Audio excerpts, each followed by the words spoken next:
Les Meneurs, saison 2, épisode 6.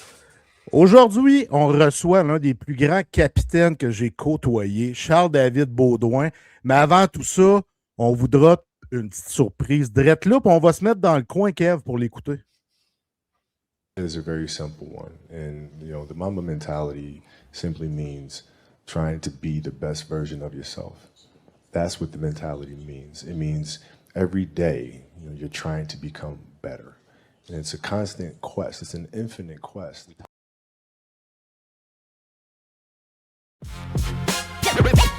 On va pas se mentir, c'est toi contre toi sur le terrain. Si tu mets les pieds sur ce terrain, il faut que tu te dises qu'il n'y a pas meilleur joueur que toi. L'avenir appartient à ceux qui se lèvent de bonne heure, qui remportent les honneurs, les vrais pros, les meneurs. On a la flamme qui fait raviver la répartie. On est les premiers arrivés puis les derniers partis. Black Mamba mentalité, pas besoin d'être validé. Surtout jamais baisser les bras, on s'est fait à l'idée. On garde la tête haute, peu importe du résultat. J'ai vu le 87 en série tirer sur le tas. Kevin Jeff sur le micro dans ton canal auditif. Aucun sujet sur la glace, les débats sont positifs. We believe c'est fort qu'il faut mettre pour être au niveau. Let's talk about that, on s'y vise en 4 comme Jean Béliveau. Big shot à la gabière, avec ou sans teneur. On sait bien à quoi s'en tenir, fais ton choix, prends ta meilleure. 100%, on est ce type de donneur. Au fond c'est des forceurs, bienvenue dans les meneurs.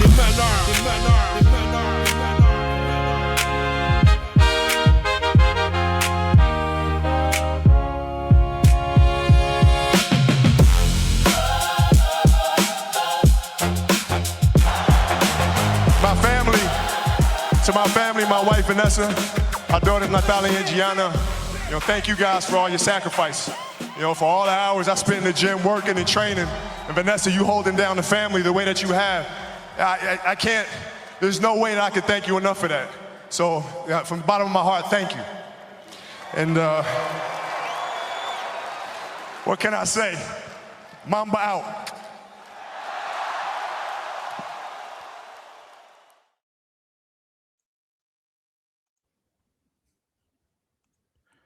Mais, Oh! je suis pas pour toi, Jeff, mais je sais pas, j'ai des émotions. Sans farce, ça me rend émotif. Je vais te laisser expliquer parce que je suis pas émotionnellement disponible, on dirait. C'est vrai qu'elle donne des frissons avec les images, les paroles. Ouais. Puis ça, c'est un projet qu'on a fait avec Brian Meyer, qui est venu aussi au show la première saison l'année passée, Kev. Puis c'est un gars qu'on aimait beaucoup. Puis moi, je t'ai parlé de ce projet-là. On pourrait faire un concours avec des rappeurs, puis créer une chanson. Puis on pourrait faire ça dans 1 an ou 2. Mais finalement, on est passé à l'action.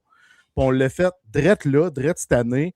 On a contacté B. On a dit « Hey, bro, ça te tente-tu de nous faire une track pour les meneurs? » Tout de suite, lui, go, let's go, les boys. Oui, je le veux. On a fait les paroles avec. On a envoyé les mots-clés qu'on voulait qu'ils apparaissent dans la toune, dans son texte. Puis après ça, B est parti en composition. Il a sorti un beat de malade. On a embarqué le projet, puis ça a donné ça. Puis Michel qui a fait la vidéo avec tout ça, là, c'est merveilleux. Man, sérieux, entre le moment où on a dit « Hey, on fait une tune, oui », puis entre le moment où Brian a dit « Oui », ça a pris 5 minutes. Je t'ai dit hey, tu m'as dit « Hey, on fait une tune? » Oui, bonne idée, tu connais-tu du monde? Tu as dit « Hey, Brian, pourrait la faire? » Oui, OK. Tu as texté Brian direct, il a dit « Oui », bang, c'était réglé. Fait que, tu sais, tout est dans tout, puis quand les bonnes personnes font les bonnes choses, ben les bonnes choses arrivent, mon chum. Pour vrai, ça prenait Brian pour faire ça. Il connaît le projet, il nous connaît. Fait que tout fitait, là. C'était lui que ça prenait comme parolier. Je suis vraiment content. Merci, B. Il va revenir au show, puis on va parler de ça. On va écouter la track avec lui, puis tout ça. Mais là, on a un gros programme pour cet épisode 6-là. Déjà, l'épisode 6. Ouais. Parce que ça va être un épisode, je te dirais, émotif. Oui. Pour de vrai, mais émotif positivement. Mais avant de se rendre sur le banc avec Charles-David Baudouin, on a des choses à faire. Il faut aller s'échauffer dans le warm-up. Puis ça aussi, il y a un sujet qui est venu nous chercher aujourd'hui. On est jeudi, on tape le 28 mai à 22h. Il y a une grosse nouvelle qui est tombée en cette journée-ci. Là, c'est lundi, pendant que vous écoutez le show. Mais il faut parler quand même de cette nouvelle-là parce que c'est venu vraiment nous chercher.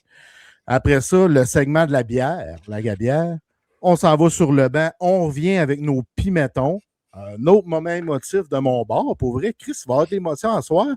Puis Puis on finit ça dans le Money Time. On va annoncer le prochain invité, Kev. Puis là, on va sauter dans le warm-up pour s'échauffer. Ouais. Et il y a quelque chose qui est venu nous chercher justement aujourd'hui. Ça a été l'annonce du décès de Claude Lemieux. Ça a vraiment frappé comme une bombe parce que lundi, c'est l'ajout du Canadien au Centre Bell. Lui qui porte le flambeau, c'est Claude Lemieux. Souriant, pétillant. Il est venu donner du gaz aux Canadiens. Il a été acclamé par la foule. C'était beau de le voir. Pépé de Pew. On le surnomme Pépé de Pew à cause de la moufette dans Warner Bros. Qui était fatigante comme lui sur une patinoire. Il nous a quittés subitement. Le monsieur avait l'air de bien filer. Là. Les gens qui ont parlé avant qu'il se présente avec le flambeau bien haut ont dit qu'il était bien, qu'il semblait super bien, qu'il n'avait pas l'air malade, qu'il avait... Puis finalement, on annonce son décès. Puis, plus tard dans la journée, on apprend que c'est un suicide. Ouais, c'est toute une claque saillette pour être vrai, parce que je vais être honnête avec vous autres, je ne suivais pas particulièrement Claude Lemieux. Tu sais, je le connais comme tout le monde, je savais ses accomplissements et tout. Mais quand j'ai su la nouvelle, puis que j'ai su qu'il s'était suicidé, honnêtement, c'est venu traverser... Mon corps a été traversé de frissons, d'émotions, j'étais pas bien, là. J'étais comme, tu sais, il me semble un suicide, c'est tout le temps sombre, c'est tout le temps... Il n'y a jamais rien de positif qui ressort de ça, je trouve. C'était bizarre comme journée aujourd'hui. Tu sais, t'es comme justement, t'as de la misère à comprendre. Lundi, il était là, il semblait être bien, il semblait être heureux, comme tu as dit tantôt, il avait les yeux pétillants, puis là, 3 jours après, t'apprends qu'il est décédé. On dirait que des fois, la vie fait pas de sens, Jeff. Tu sais, mais en même temps, c'est pas écrit dans leur front à ces personnes-là. Puis dans ces moments-là, c'est important. Tu sais, pour ceux qui nous écoutent, là, si vous avez des démons à exorciser, à faire sortir de vous, parlez-en. Tu sais, il n'est jamais trop tard, selon moi. Je pense que moi, je préférais, mettons, peu importe t'es qui, peu importe si t'es un ami, un proche, une personne que je connais pas, je vais tout le temps être là pour des gens qui sont dans le besoin, en détresse. Je préfère quelqu'un qui vienne brailler sur mon épaule plutôt que d'aller pleurer à des funérailles. Ça, c'est clair, Jeff. Ouais, puis, tu sais, moi, je retiens une chose que je te répète souvent, puis que c'est mon mentor, Pierre Cloutier, qui m'a souvent répété, on ne sait pas ce que les personnes vivent. Tu sais, on ne sait pas ce qu'ils vivent dans leur quotidien, puis tout le monde se juge. Comme être humain, on juge un autre, on juge lui, tout le temps. Tu sais, on juge, mais on ne sait pas ce qui se passe dans leur vie. Puis, les gens qui sont en détresse, souvent, gardent ça intérieurement. Mm-hmm. Ils ont de la misère à s'exprimer, à en parler. Ouais. Puis ça fait en sorte qu'à un moment donné, ils passent à l'acte. Fait que ça, c'est des choses qui sont très difficiles pour les gens alentour parce qu'ils ne comprennent pas, ils ne nous en ont pas parlé. Ouais. Fait que c'est un peu incompréhensible. Tu sais, pourquoi il a fait ça? Il aurait dû nous en parler, on aurait pu l'aider là-dedans. Tu sais, puis je ne sais pas ce que vivait Claude Lemieux, je ne le connais pas personnellement, je l'ai connu comme joueur de hockey. C'est un méchant tannant, mais dans la vie de tous les jours, je ne sais pas ce qu'il pouvait vivre pour passer à l'acte. Mais le message ici, c'est important de parler. Il ne faut pas garder ça en dedans. Il faut se confier. Il faut trouver une personne en qui on a confiance puis se confier à elle parce que ne faut pas garder ça en dedans, ce caca-là. Il faut vider le caca. C'est très important. Puis, en plus de ça, quand une personne nous quitte comme ça nous rappelle de dire des « je t'aime » aux gens proches de nous autres. Parce qu'on ne sait pas ce qui peut arriver tantôt, demain, après-demain. Ah, il n'y a rien qui est garanti. Rien ne nous est promis dans la vie, tu sais. Puis j'ai de la peine pour son gars. Je ne sais pas si c'est le cas de ses fils qui l'ont retrouvé parce qu'apparemment, un de ses fils l'aurait retrouvé mort. Fait que j'ai de la peine puis j'ai beaucoup d'empathie pour son fils. Honnêtement, c'est pas une belle journée dans le monde du hockey, mais je me dis qu'à partir de là, tu sais, s'il y a des gens qui veulent justement en parler, qui, tu sais, n'ayez pas peur, parlez-en. Tu sais, il y a toujours une solution. Quand il y a un problème, même si des fois le bout du tunnel n'est pas clair, il n'est pas évident, il y a toujours une solution. Fait que, tu sais, on parle de Claude Lemieux, c'est un joueur de hockey, c'est un agent de joueur, mais c'est surtout de l'humain qu'on voulait parler, du message derrière ça, parce qu'autant qu'on est, tu sais, on parle beaucoup de santé mentale, de leadership, je trouvais depuis qu'on a commencé, on n'a pas beaucoup parlé de ce sujet-là. Tu sais, j'ai pas vécu ça dans mon entourage particulièrement, mais quand j'entends des histoires comme ça vient me bouleverser. C'est important d'en parler. Il n'y a rien de tabou avec la santé mentale. Non, puis faut pas, exactement. C'est pas tabou, faut pas que ce soit tabou. On dirait que l'orgueil nous retient, tu sais, mais Pour faut tous les en joueurs de parler. hockey, man, on dirait que c'est encore tabou. C'est ça le pire. Malgré qu'il y a eu plein de sorties publiques là-dessus, notamment Carey Price, dernièrement Victor Edman, ça en prend plus parce que c'est sûr qu'il y en a plus de joueurs qui sont atteints mentalement par des problèmes. Oui, absolument. Fait que Kev, on va continuer dans le warm-up avec un autre sujet qu'on voulait toucher. Puis en passant, ben, on offre nos sympathies à Claude Lemieux, sa famille, ses proches, évidemment. Là, je veux qu'on parle d'un dossier ou peut-être deux avant d'aller ouvrir notre bière. Je veux qu'on parle des Golden Knights et de Mitch Marner. Je trouve ça important qu'on parle de Mitch Marner parce que le gars a reçu des tomates, a reçu de la boîte, a reçu du caca quand il était à Toronto.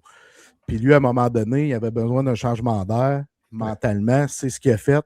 Puis il connaît beaucoup de succès depuis qu'il était avec les Golden Knights de Vegas. Il a eu une belle saison régulière. En série, c'est le meilleur joueur des siens. Puis tu vois qu'il est heureux d'être là. Puis j'écoutais Mapper aujourd'hui, puis Marc-André Perrault. Puis il disait que Mitch Marner était l'un des plus gentils avec qui il jasait quand il y avait des entrevues avec lui. Il était très poli, très gentil. Fait que j'ai trouvé ça cool qu'il dise ça de Mitch Marner parce qu'on entendait des choses qui me chatouillaient un peu à son égard. Ouais, ben il y a beaucoup de critiques qui se sont dit, il veut pas dans les médias à Toronto. Les partisans, tu sais, c'était comme une relation amour-haine avec lui. Tu sais, c'était un gars qui était fier de porter la feuille d'érable sur son chandail. Puis là, je parle pas du chandail du Canada, je parle du chandail des Leafs. Tu sais, puis justement, je trouve que les Maple Leafs ne le méritaient pas, Mitch Marner. Tu sais, puis justement, on le voit aujourd'hui, il est épanoui. John Tortorella, il l'aime à côté. Puis tu sais, je suis pas le plus grand fan de Torts, mais ce qu'il fait avec les Golden Knights en ce moment, c'est vachement impressionnant. Mais tu sais, autant que Mitch Marner, ce qui arrive, c'est positif. Et justement, les Golden Knights sont en finale. À quelque part, c'est positif. Mais moi, je voulais parler aussi du fait que, tu sais, j'ai bien de la difficulté, même s'ils ont du succès depuis leur arrivée dans la Ligue nationale, leur manière de gérer les dossiers. Je voulais faire un petit clin d'œil à Bruce Cassidy qui essaie de se retrouver du travail après avoir été congédié par les Golden Knights. Puis les Golden Knights, ils mettent des bâtons dans les roues. Je trouve pas ça correct. Tu sais, dans le sens, regarde, tu l'as crissé dehors, si c'est pas lui ton homme, c'est correct. T'as engagé Tortorella, mais empêche-les pas de se retrouver une autre job. Ça me scie les jambes. Comme je donne un exemple, Jay Woodcroft, là, en ce moment, il est assistant coach des Ducks. Les Ducks, ils ont offert l'opportunité d'aller jaser avec d'autres équipes, dont les Maple Leafs de Toronto. Pourquoi tu donnes la main à Cassidy? Ça fait pas de sens pour moi. Mais, puis je comprends, puis je suis d'accord avec ce que tu dis, mais la différence, c'est que Vegas se concentre sur le hockey actuel, ça va en finale de la Coupe, alors que les Ducks sont plus là. Fait qu'il y a une petite nuance à avoir là, mais je suis d'accord là, avec ce que tu dis. Là. À un moment donné, Bruce Cassidy veut se trouver un emploi, donc ils ont juste à dire « OK, on te donne la chance d'aller parler avec d'autres équipes », mais ils ne font pas. Puis, tu sais, les Knights, j'ai haï. J'ai appris à les haïr en 2018, mais il y a une chose, par exemple, Kev. Ils veulent gagner. Ah, ben oui. À tout prix. Eux autres, à Vegas, c'est ça. C'est tout le temps gros à Vegas. Ouais. Fait qu'eux autres, ils ont un club, ça fait quoi, 9 ans? Puis à chaque année, ils ont un club compétitif qui a déjà une Coupe Stanley, puis qui pourra en gagner une deuxième.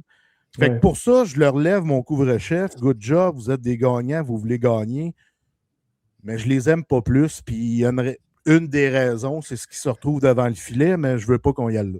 Moi non plus. Show must go on à Vegas, comme on dit. Puis je comprends, moi aussi, à quelque part, c'est une business, le hockey, mais moi, c'est sûr, je suis pas dans cette business-là, concrètement. Fait que je suis plus utile à prôner l'humain, puis eux autres, ben, c'est pas vraiment leur approche. Eux autres, c'est business first, puis il n'y a pas d'humain là-dedans. T'sais, on a eu des exemples avec Pacioretty, Marc-André Fleury et Marchessault, et ainsi de suite, là, mais bon. Leur recette fonctionne, fait que tu sais, rendu là, c'est stupide de ne pas l'utiliser, mais j'ai bien de la misère avec leur façon de fonctionner, malgré tout. Ouais, fait que là, on a assez parlé des Golden Knights. Je veux qu'on ouvre notre bière, puis je te laisse la parole. Let's go, Kev. Oui, ça, je le dis à chaque fois, c'est mon segment préféré, parce qu'honnêtement, je suis en train j'étais assoiffé, Jeff. Fait que cette semaine, je suis allé une classique, la blonde, puis c'est ça, il fait chaud ce temps-ci, fait que c'est mon go-to cette semaine, Jeff. Ah, ben moi, je suis allé avec une stout. Tu m'as inspiré la semaine passée. C'est une bière que je bois plus pendant l'hiver, mais là, je voulais goûter. Je n'y ai pas encore goûté. La stout évidemment désalcoolisé. C'est important de le mentionner parce que nous autres, on prône la sans-alcool, mais vous pouvez boire avec alcool, je m'en fous. Oui, puis honnêtement, pour ceux qui seraient juste curieux d'essayer la sans-alcool, vous allez même pas voir la différence. Je l'ai fait goûter un chum, la blonde, je pense, il y a 2 semaines. Puis, Chris, c'est bon. Ça, on dirait qu'on ne remarque pas la différence entre une bière avec alcool, sans alcool. Parce qu'on le rappelle, la Gabière, honnêtement, c'est la meilleure microbrasserie au Québec pour brasser de la sans-alcool. C'est pour ça qu'on est très fiers de les avoir comme partenaires. As-tu quelque chose à rajouter, mon cher Jeff? Ouais, ben là, avant qu'on.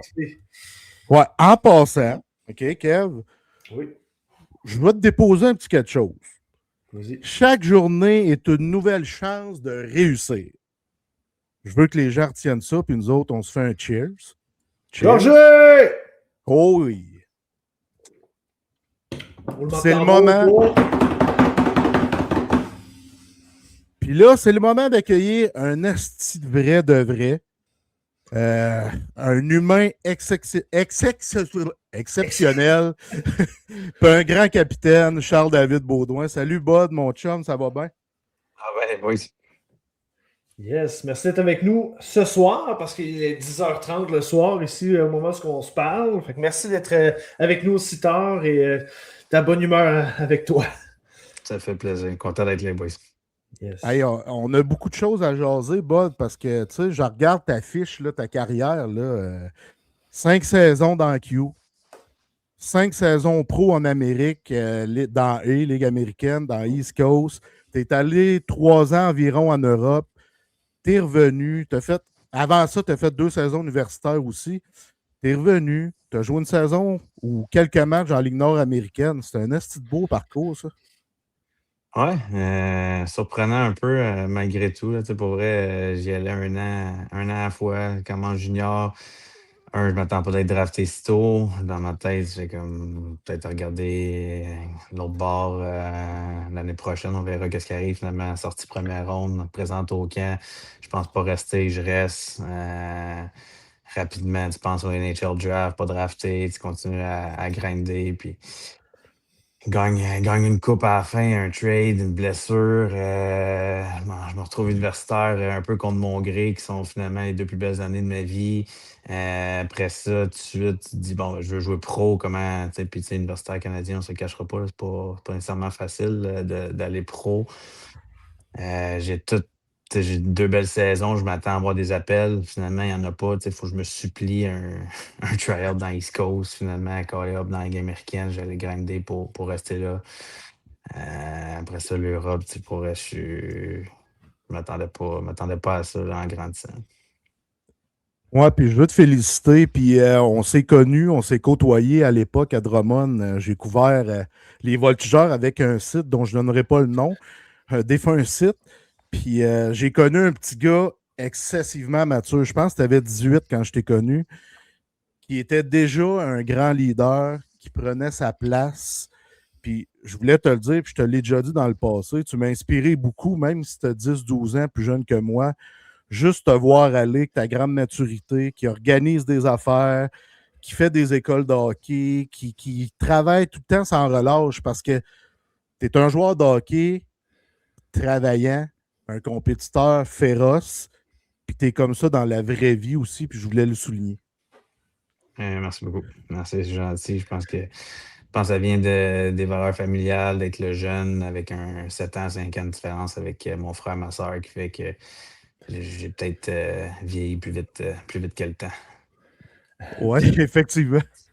Ouais, mais des fois, la vie, ça nous amène justement sur des chemins qu'on ne pensait pas vivre. Finalement, c'est la meilleure des choses qui peut arriver. Puis justement, quand tu es arrivé à Drummondville, tu as passé 4 années là-bas, si je ne me trompe pas, à peu près, 3 ans et des poussières. Comment ça s'est passé pour toi, là, justement, entre le hockey mineur, le hockey junior? Comment tu as vécu ça? Tu sais, pour vrai, là, la vérité, c'est que dans une des entrevues avant le draft, je me rappelle plus c'est quelle équipe qui m'avait dit, tu sais, fais pas le saut si Drummond veut faire un spectacle puis te drafté en première ronde comme ils ont fait avec Dano à Victo, tu sais.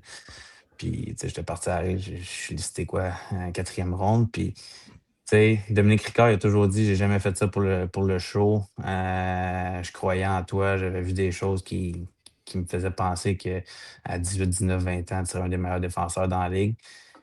c'est venu avec une certaine pression de jouer pour ma ville natale, mais en même temps, aucune, parce que, tu sais, j'étais pas lui qui allait remplir le filet, j'avais pas des attentes de même, j'avais juste tu sais, le blue collar kind of guy, tu sais, de juste travailler, fais qu'est-ce que tu as à faire. Puis j'ai été entouré par, tu sais, des gars qui m'ont montré le chemin. Fait que, tu sais, à Drummond, ça a juste été du positif. Puis, tu sais, année après année, je me suis amélioré. Fait que, tu sais, j'ai eu une progression année après année. Est-ce que mon 16-17 ans sont à tout cassés? Pas pantoute. Mais tu sais, après ça, j'ai vraiment pogné un step. Puis ça a été des belles années à Drummond de jouer pour ta ville, de connaître euh, le monde des estrades comme personnellement, puis de vouloir amener une coupe dans ta ville natale. Ça, je pense que c'est le plus grand regret de ma carrière, de mon temps à Drummond, c'est que l'année qu'on a poussé pour y aller, qu'on a perdu en demi-finale, contre finalement les champions, c'est là que tu te dis, hey, on était pas loin. Là. Tu sais, que j'ai vécu à Rimouski, j'aurais pu le vivre dans ma ville natale en tant que capitaine, avec une gang qu'on a grandi ensemble. Tu sais, ça aurait été différent, mais je suis quand même content d'avoir gagné. Ouais, puis l'année où vous avez été loin, il y avait Fred Gaudreau qui était là, il y avait Carrier. Puis Carrier, si je me trompe pas, il était blessé aux chevilles ou quelque chose comme ça en série. Fait que ça vous a fait mal, veut pas. Là. Ah, il était pas loin. Là. Je pense qu'on a perdu en 6 contre Val d'Or. On a 4 games en overtime. On a Carrier qui n'a pas joué une seule game, sauf game 6, qui a signé un papier pour pouvoir jouer. Le médecin il dit si tu tournes on va dire que c'est sa cheville gauche. Il dit si tu tournes à gauche, c'est sûr que ça lâche tout. Fait que, on l'avait fait jouer à gauche pour qu'il rentre au filet avec sa cheville à droite. Puis c'était le meilleur joueur sur la glace, pareil. C'est un cheval, là, Will. Fait que, non, on était pas loin. Là. Pour vrai, après ça, Bécomo, c'était dans notre identité. Avec des si, on peut réinventer le monde, là, mais on était pas loin. Ouais, effectivement. Puis je veux revenir, Kev, juste reculer quand tu es arrivé, Bud. Il y avait Sean Couturier puis András Palat avec les Watchers de Drummondville. C'est eux autres qui t'ont accueilli, tu sais, comme kid. Oui, tu viens de Drummond, tu es le petit gars de Drummond, mais dans la chambre, y en a-tu un des deux ou un autre qui s'est levé pour prendre soin de toi? Hey, moi, je vais te prendre en charge, le kid. Marco Vachon, tu sais, puis tu sais, j'ai rien enlevé à la chambre, puis Palat, là, Palat était assis à côté de moi dans la chambre, puis c'est un clown, c'est un travaillant, c'est un gars qui est au bout du rouleau. On dirait qu'il va s'évanouir en chaque période, puis il arrête pas. Puis cool, c'est cool, je le connais depuis des années. Par la suite, il s'est établi à Drummond, on s'est entraîné pendant des étés, puis tout, mais le vrai gars, tu sais, qui avait le rôle à faire ça aussi, puis qui l'a embrassé, tu sais, embrace his role, c'était Marco Vachon, tu sais. Pour vrai, c'est un des leaders qui a été coaché par Guy Boucher, qui a amené la coupe à Drummond, qui a une prestance. Encore une fois, j'ai beaucoup de respect pour les leaders qui n'ont pas nécessairement qui vont pas lever le ton, peu importe, c'est que quotidiennement, tu le vois, qui fait les bonnes affaires pour les bonnes raisons, qui va aller parler au gars qui a besoin au bon moment, qui va dire la vérité, qui n'a pas peur de dire la vérité en pleine face de certaines personnes. Fait que, tu sais, Marco, il savait aussi que j'étais peut-être identifié comme un futur leader, puis il a pris vraiment son rôle au sérieux d'amener l'organisation à un autre niveau en se disant, tu sais, moi, il me reste, il y avait 20 ans, j'avais 16, il dit, tu sais, on a gagné la coupe, mais il faut qu'il y ait un leg. Là, tu sais, fait que, pas juste avec moi, là, Marco, ça a été un leader très important dans l'organisation des Vultures. Puis justement, tu as eu deux coachs, je ne me trompe pas, dans ton parcours à Drummondville, Mario Duhamel puis Martin Raymond. C'était quoi ta relation avec eux? Mettons, c'est sûr qu'on ne peut pas avoir une relation pareille avec chaque individu, mais ça ressemblait à quoi ta relation avec tes entraîneurs? Tu sais, Mario, c'est un gars qui care pour ses joueurs. J'avais justement un rôle plus effacé. Fait que il a essayé d'améliorer ma carrière du mieux qu'il pouvait, mais j'étais encore jeune, j'avais un impact plus limité. Puis ça, j'ai gardé contact avec Mario pendant des années, puis on se parle de temps en temps aussi encore. Mais Martin Raymond, ça a cliqué à son arrivée, je pense, ses côtés discussion, de voir la game, de comprendre la game. Martin puis Louis Robitaille ensemble, ça a été ils ont viré ma carrière à l'envers. Là. Ils m'ont. Louis est arrivé et je faisais des vidéos à tous les jours avec. Là. J'étais écœuré d'en faire, mais il voyait des choses en moi. Il m'a dit tu joues beaucoup trop tough inutilement. Là. On va rendre ta game beaucoup plus efficace. On n'enlèvera pas ta grid de ta game, mais tranquillement, pas vite. Ça a fait un bout de neige. Denis Gauthier, même affaire, qui était là. J'étais entouré en tant que pour mon développement de défenseur avec Denis puis avec Louis. C'était incroyable. Puis après ça, Martin qui. Côté leadership, côté comprendre la game, donner confiance, me donner du powerplay. À partir de ce moment-là, je suis tombé vraiment là, avec plusieurs cartes dans mon jeu. Puis sans eux, je pense pas que je joue 20 ans là, dans la ligue, puis il se passe rien. Là. Jeff? Jeff? Excuse, il y a eu un glitch. Ça arrive, hein, ça arrive. Moi, j'adore les glitches. Ouais, ça a coupé un petit peu, c'est pas grave. Puis, Denis Gauthier, t'en as parlé, tu viens d'en parler, mais il t'a inspiré beaucoup, je pense, Denis Gauthier. Tu l'as dit, ils ont amené ta game à un autre niveau, mais c'était quoi ta relation avec Denis Gauthier? Là? Denis, il dirait qu'il faisait juste placer des pucks, des pratiques. Il était vraiment à temps partiel. Il venait quand il pouvait. C'était un room guy. Il faisait de l'extra avec toi. Il venait de voir comment ça va ta vie, comment étaient tes games en fin de semaine, etc. Puis, souvent, nos discussions finissaient par Bud, arrête de vouloir amener le gars dans la 8e rangée, joue ta game, stick on puck, bouge ton puck, finis le jeu dans le coin, c'est pas à toi à enlever le puck, faire le breakout puis d'aller F3 sur le rush, finis le jeu. Garder ma game plus simple. Puis je pense que il parlait à son propre lui plus jeune. Je pense qu'il voyait en moi des choses qu'il aurait aimé se faire dire plus jeune. Puis ça a tellement de valeur quand tu as des gars avec de l'expérience de même qui te disent ça, puis que tu veux apprendre, tu veux écouter, puis tu es prêt à tout pour faire le next step. Fait que je suis très reconnaissant là, pour ça. Là. Oui, puis tu nous disais dans la journée aussi qu'il y avait une histoire qui a un certain clin d'œil avec Denis Gauthier. Est-ce que tu peux nous raconter ça? Les clins d'œil, rappelle-moi, là, c'est que j'ai dit? Liam O'Brien. Liam O'Brien. Ouais, mais Liam O'Brien, qu'est-ce qui est drôle, c'est qu'on était un match hors concours. Drummond, il doit avoir, on avait 20 ans, dans le fond. Puis, il gèle un de nos kids avec le sport après, je dis, let's go. Puis, il me regarde, puis il dit, je m'en vais dans un camp pro, je me casserai pas la main avec toi. Puis, avec le sport arrive, je suis comme, tu t'en vas là une semaine, mon homme, t'es un gars invité, on réglera ça dans une semaine. Puis, joke is on me, never came back. Il est arrivé la semaine d'après sur ma rookie camp de feu. Premier match hors concours. Je pense qu'il était comme à 4 games hors concours, 4 combats. Il a fait le club, puis il n'a plus jamais regardé en arrière. Fait que, ça n'a pas été ma meilleure. Non, ça n'a pas été ta meilleure, mais tu en as eu des bonnes. Comme la fois où tu as été nommé capitaine en plein cœur de saison, si je ne me trompe pas, Bud, Lambert Lemay qui était étranger avec les Remparts de Québec. Puis je ne sais pas si tu as une bonne mémoire. À cette époque-là, j'étais là. Puis je t'ai lâché, t'es pas game d'aller voir les coachs pour dire que c'est toi qui devrais être capitaine. La vérité, là, à travers tout ça, c'est que au début de l'année, il ne m'avait pas nommé capitaine. Tu sais, Martin venait d'arriver, puis il ne m'avait pas nommé capitaine. Puis même si je veux faire semblant que ça ne m'avait pas affecté, là, ça m'avait affecté. J'étais comme, ça fait des années que je suis le prochain capitaine. Ça fait 2 autres capitaines que vous nommez. Puis Martin était venu me voir, puis il m'a dit, tu sais quoi, je ne vais pas mettre la pression sur toi dans une grosse année comme ça. Je veux que tu joues ta game, puis blablabla. Puis après cette discussion-là, j'avais fait, OK, good. Des belles paroles, mais avec du recul, je comprends très bien qu'est-ce qu'il a fait. Il m'a protégé, puis il m'a juste préparé au moment où c'est que il m'a nommé. Puis j'ai mémoire de ça, mais j'ai pas de mémoire si je l'ai fait.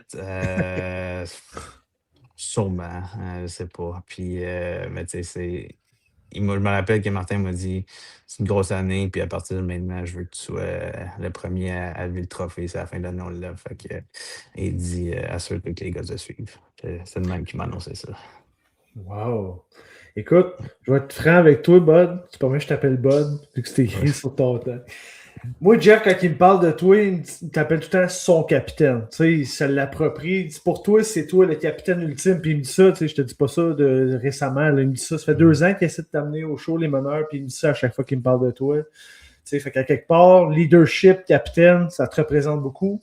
Donc, l'aspect du leadership, avec un capitanat, qu'est-ce que ça représente pour toi? Tu sais, comme je t'ai dit, le mot leadership, comment tu te l'appropries, ce Ben, mot-là? mais un peu comme j'ai dit tantôt, tu sais, il faut que tu sois un vrai. Il faut que tu montres l'exemple. Faut pas que nécessairement quelqu'un peut te reprocher quelque chose. Puis, tu sais, je veux pas dire qu'il faut que tu sois parfait, mais tu sais, si tu veux que le club euh, ait des bonnes habitudes de travail, mais tu sais, dans les pratiques, tu n'as pas le choix d'avoir des bonnes habitudes de travail, pêcher par l'exemple, d'être capable de dire les choses les plus tough au bon moment. Tu sais, moi, je me rappelle, à un moment donné, on a eu des années un peu plus difficiles côté attitude dans la chambre, puis euh, on m'avait dit, tu vas-tu l'inviter à ton mariage un jour? J'ai dit non. Il dit bon, pourquoi que t'es pas dit en pleine face? Tu sais, qu'est-ce que tu penses pour le bien de l'équipe? C'est pour le bien de l'équipe, oui, si tu sais, à un moment donné, faut que ça se fasse. Puis ça, c'est quelque chose qui m'était resté dans la tête.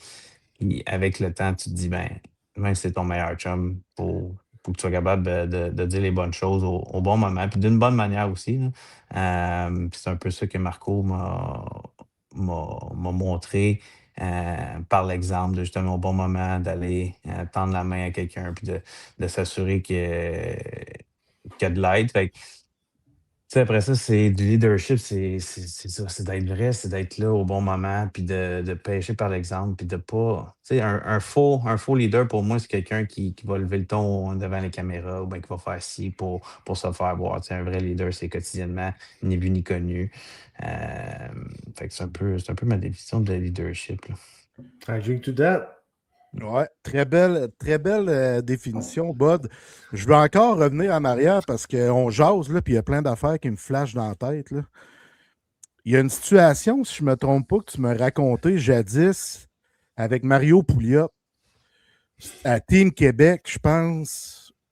Tu n'étais pas 7 ou 8e défenseur, puis Ouais. finalement, tu as fini sur le premier pairing, puis j'avais jasé avec Mario, puis j'ai dit, qu'est-ce que tu penses de Charles David? Un esti de vrai. C'est ça qu'il m'a répondu. Ben, ça, c'est drôle parce que ça, on revient au draft. OK? Fait que là, je me fais drafter première ronde. Puis la liste du CSR est pas de bonne humeur. Il appelle Dominique Ricard. On a l'air de des caves à cause de toi. Il est listé quatrième ronde, tu le sors première ronde. Puis Dom avait, pour ceux qui le connaissent, là, il est droit, puis il n'a pas peur de dire ses opinions. Puis il avait répondu. Puis ça, c'est des histoires qu'il m'a racontées par la suite. Là, mais il m'a dit, vous allez vous excuser un jour pour cet appel-là. Puis finalement, j'ai un bon début de saison. Je m'en vais au camp d'équipe Québec. Je suis genre en bas. Là. Je ne sais même pas s'il y a encore de la place pour écrire ton nom sur le board parce qu'il y a comme 10 défenseurs de chaque bord là, au camp. Commence ça. Fait que là, commence la saison. Ça va bien. Dom, il m'appelle. On est comme début décembre. Il me dit là, Équipe Québec, ils savent pas trop qui vont inviter comme 13e attaquant. Fait que là, ils pensent qu'ils vont peut-être t'inviter 13e attaquant. Je suis comme, de quoi tu parles? Il dit, ils vont t'appeler, là, je peux pas t'en parler plus, là, mais il dit, si tu veux jouer pour l'équipe Québec, il faut que tu acceptes ton rôle. Parfait, il raccroche, je reçois le téléphone. On veut voir ton ouverture être 13e attaquant, 7e, 8e def en même temps, tu serais notre police de sang, pas de trouble. Fait que ça me tente, let's go. On se présente au camp en décembre. Fait que là, décembre, je suis comme, encore une fois, on va dire qu'on était 8 défenseurs au camp. Fait que je suis 9e. Finalement, mon camp va vraiment bien. On vient à Noël, on prend l'avion le 26 décembre pour aller au moins 17. Puis à l'aéroport, Mario Pouliot me nomme ses capitaine assistant, puis je suis assistant capitaine. Je suis en 3e pairing assistant capitaine, puis j'ai fini sur le premier pairing avec Madison le reste du tournoi. Genre. Pour vrai, c'est des bons moments, des bons souvenirs que j'ai, ça. Fait que tu parles de Mike Matheson, là. Oui, Mike Madison, lui qui patine comme le vent, qui était beaucoup trop fort pour tout le monde au moins 17, qui pouvait contrôler la game comme il voulait. Là. Puis il était comment comme coéquipier, vu que tu parles de Matheson? Silencieux. Ah ouais? Silencieux, il parlait pas, il faisait ses affaires. Pour vrai, il patinait plus vite du reculon que n'importe qui d'avant. Tu sais, il montait le puck, puis après ça, au lieu de back-checker, il se mettait du reculon, puis il rattrapait tout le monde. Pour vrai, c'était beau à voir à quel point que c'était facile. Puis, tu sais, je le regarde encore, puis tu sais, j'ai mes camps pour défenseurs, puis encore une fois, je coachais la semaine passée, puis un kid me demandait, tu sais, c'est quoi des bons ailes? Je te regarde-tu le Canadien? Regarde comment que c'est fluide, comment que c'est facile, il perd pas de vitesse. Tu sais, pour jouer des 36 minutes par game, il faut que tu sois efficace tes patins. Il ne faut pas qu'à chaque fois que tu sois en train de perdre de la vitesse puis de retravailler fort à aller rechercher ta vitesse. Bref, tout ça pour dire que Mike Madison, c'est tout qu'un joueur de hockey. Ah, il n'a jamais l'air fatigué, il est en forme, prend soin de son corps. Justement, les médias faisaient la joke. Tu sais, hey, il me semble qu'il y a des produits laitiers, du gluten dans la pizza que Dano il avait apporté. Tu sais. Il prend vraiment soin de son corps. Fait que il est vraiment impressionnant. Jeff, je ne sais pas si tu avais d'autres choses à couvrir sur le junior. Moi, sinon, je poursuivrais si jamais tu as du backtracking à Oui, faire. j'ai une petite chose à faire. Vas-y. Qu'est-ce que tu retiens le plus de ton parcours dans le Q, mettons, entre ta coupe à Rimouski puis la fois où on t'a nommé capitaine dans ta ville, ton équipe? La coupe. Tu sais, pour vrai, un honneur individuel versus un honneur collectif. Puis la réponse aurait peut-être été différente si tu m'avais dit qu'au bout de mon année de capitaine, on a gagné la coupe. C'est clairement, ça a été la cerise sur le Sunday, comme j'ai dit un peu, mais tu sais, l'expérience de s'en aller. Puis, tu sais, c'est une autre expérience, là. J'étais arrivé à Rimouski overpaid, là. Alors, regarde le trade, là. Ça n'a aucun bon sens, là. Qu'est-ce qu'ils ont payé pour ça? C'était soit Walcott ou moi. Puis encore aujourd'hui, je comprends pas pourquoi Serge Beausoleil a pris moi à la place de Walcott. Je sais pas c'est quoi les cartes sur table. Puis, tu sais, Dom Ricard m'avait dit plusieurs fois, il dit, je te trade pas. À part s'il me donne la lune, je te trade pas. Commence à jouer au hockey, tu restes ici, tu finis ta carrière ici. Puis à un moment donné, il m'a appelé, il m'a dit, là, j'ai pas le choix, là. Sam Morin, ça n'en avait aucun de Team Canada. Serge ne voulait pas perdre un défenseur aussi longtemps. Fait il est venu me chercher le 3 décembre de bonne heure. Il a payé encore plus cher. Fait que, tu sais, c'est venu avec une pression d'arriver à Rimouski. Puis là, tu sais, mettons dans la peau du partisan de Rimouski qui vient d'hypothéquer quasiment son futur là, pour un défenseur, on va dire, à caractère défensif et capable de jouer offensivement. Mais tu sais, à Rimouski, je ne renais pas le powerplay. J'étais à peine sur le deuxième PP d'un fois. Fait que ça a été tough mentalement. Après ça, grosse blessure, puis tout. Mais bref, tout ça pour dire que ça a été une belle expérience, là. Gagner la coupe, de l'adversité. Je ne sais pas si vous regardez là, les classements des plus belles finales de la Ligue de hockey junior majeure du Québec, on est tout le temps dans le top 3. Là. On a perdu nos 2 premières games à la maison. Tu as gagné 2 à Québec, perdu Game 5 à la maison. Game 6, il restait, mettons, à 3 minutes de la deuxième période. C'était 4-1 rempart. Gagne en overtime. Game 7 le lendemain à la maison. Je pense que c'est le deuxième, troisième overtime. C'est une série qui n'a aucun bon sens. Après ça, on est arrivé à Coupe Memorial épuisé. Puis avec le devoir accompli un peu, on était tellement étiqueté, équipe qui était supposée de gagner toute l'année notre coupe, qu'on a eu tellement tough en finale contre Québec que je pense que ça nous a joué vraiment contre nous autres à la Coupe Memorial. Puis, mais tu sais, c'est des belles expériences. Hein. Jeff, as-tu quelque chose à rajouter sur le junior? J'ai terminé, je te laisse poursuivre. D'après moi, tu veux t'en aller dans le pro. Ben, pas exactement, parce que c'est ça qui est ironique, parce que, tu sais, généralement, les gars, quand ils finissent leur parcours junior, ils cherchent pour des équipes professionnelles, que ce soit en Europe, des PTO peut-être, dans la Ligue américaine, dans la East Coast, peu importe. Toi, tu t'es dirigé vers l'université à Trois-Rivières. C'est quoi qui t'a amené à prendre cette décision-là? Tu sais, moi, j'ai fait mes études cégep, puis tu sais, ça vient de ma mère, ça vient de l'importance des études qu'elle m'a inculqué. Fait que j'ai fait mon cégep rapidement, puis après ça, à temps partiel, j'ai commencé mon université. Fait que quand j'ai fini mon stage junior, j'avais 1 an sur 3 de mon bac de fait. La vérité, c'est que j'aurais jamais été universitaire si je ne m'étais pas blessé. Puis que là, mon année à Rimouski, avant mon année à Rimouski, tu sais, j'étais sur la liste de Montréal, j'avais des une anecdote là, rapidement, là, je ne vais pas prendre trop de votre temps, mais mon année de 20 ans à Rimouski, j'ai un offre de contrat 2 ans one-way Ligue américaine avec Montréal. Puis je dis non. Washington amène tous leurs scouts à la game du 16 février contre Halifax. Nicolas Ehlers est là. Et on dit, si t'es capable, tu vas être matché up. Si t'es capable de sortir une bonne game, on te donne ton entry level. Parfait. Mais qu'est-ce que je ne savais pas, c'est que le 14 février, high ankle sprain sorti 3 mois. Fait que j'ai jamais joué cette game-là contre Healers. Fait que je me ramasse avec une blessure. Je reviens en playoff, je suis pourri, j'ai un plâtre dans mon patin, j'ai de la misère à avancer, je suis vraiment pas bon. Finalement, en finale, je commence à mieux jouer, pas de confiance. Bref, comme Memorial, atroce, je me reblesse. Fait que je me ramasse pas de contrat absolument nulle part. La seule affaire que j'avais, me semble, c'était un two-way Ligue américaine East Coast. Là. Je suis comme, j'allais finir mes études tant qu'à ça.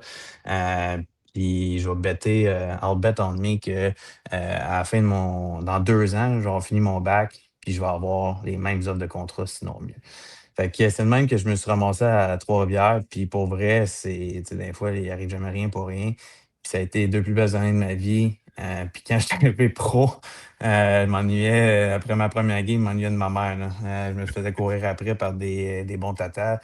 J'étais comme, hey boy, là 2 ans, mettons à 20, 21 ans, j'aurais jamais été capable de dealer avec ça. Là. Fait que, euh, les plus belles années de ma vie, pour vrai, on avait une équipe de hockey. J'étais partner. Mon partner, c'était Martin Lefebvre. Là. Je sais pas si vous connaissez, c'est qui le défenseur, mais ça aussi, c'est un autre qui patine comme le vent.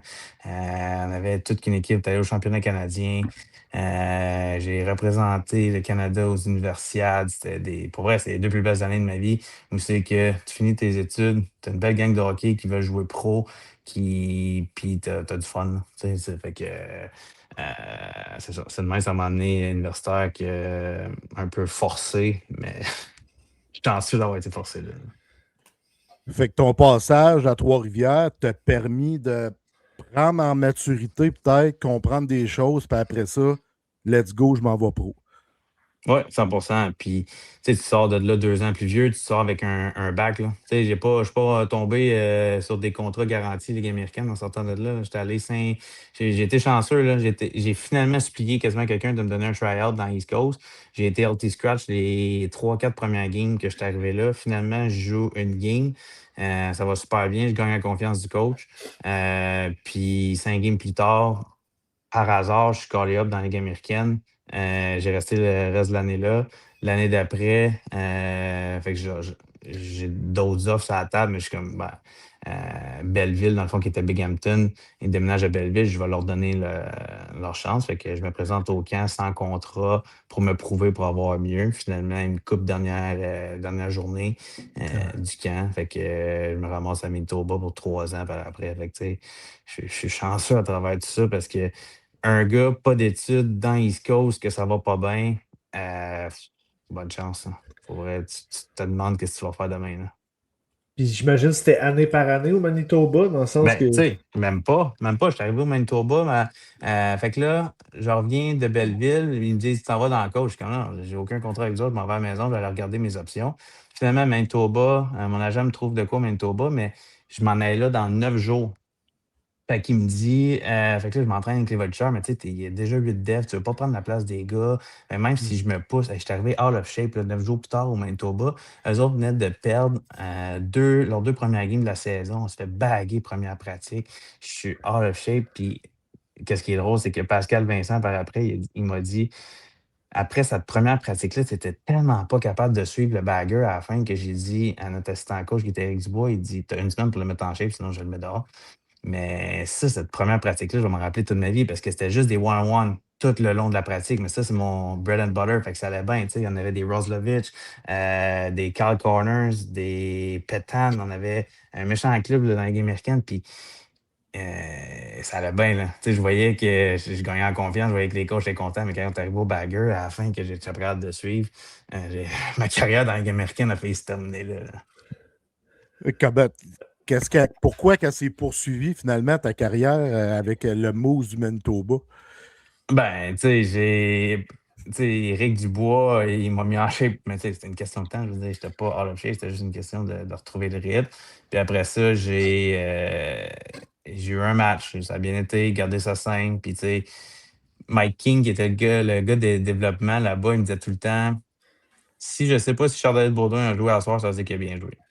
Si je te remarque, c'est probablement pas bon signe. Fait que c'était comme mon mandat un peu. C'est de même que j'ai gagné la confiance de tout le monde. Ils savaient à quoi s'attendre. Ils savaient que j'allais être 3e pairing, premier piqué.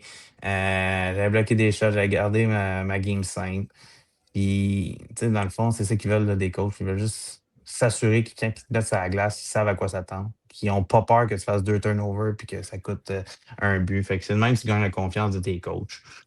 Puis, c'est ça. Fait que, tu sais, puis je reviens à ta question c'était pas garanti. Là. Ma première année, c'était des PTO 25 games. Fait qu'à tout moment, pendant 25 games, ils peuvent te renvoyer à la maison. Là, je finis mon premier 25 games.